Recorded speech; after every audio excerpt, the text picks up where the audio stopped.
সাক্ষাৎকার নিয়ে এলি কন আপনি বলেন, আপনি কি জাতির উদ্দেশ্যে একটা ভাষণ দেন, আপনি কি কি পণ্য বিক্রি করেন বলেন। আমি হ্যাঁ, হার্ডওয়ারি আইটেম যত কিছু আছে সব কিছু মাল বিক্রি করে থাকি। কোন জায়গায় বিক্রি করেন আপনি? হ্যাঁ, কোন জায়গায় বিক্রি করেন? বিক্রি করি মাসিনগরের বাজার, সবুলকান্দি বাজার, সলিমগঞ্জ বাজার, তারপরে সোনারামপুর বাজার, রূপসদ্দি বাজার, তারপরে সামগ্রাম বাজার, মাইজারা ডেলি বাজার। কয় টাকা ইনকাম হয় আপনার? ডেলি ইনকাম হয় 50 টাকা না 100 টাকা? 1-150 টাকা। 100 টাকা। এত কম ইনকাম করলে কি আপনার বউ থাকবে?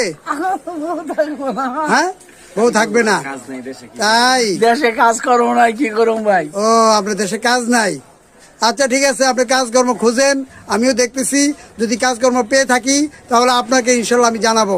আপনার নাম্বারটা বলে দেন।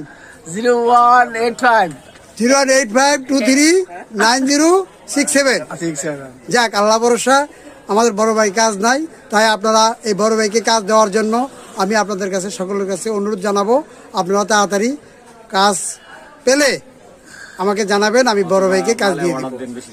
আর বেশি বেশি নাসিমনগরে মালের অর্ডার দিয়েন। এটা তো ব্রাহ্মণবাড়িয়া, তাই না? রাইট রাইট রাইট, ঠিক আছে।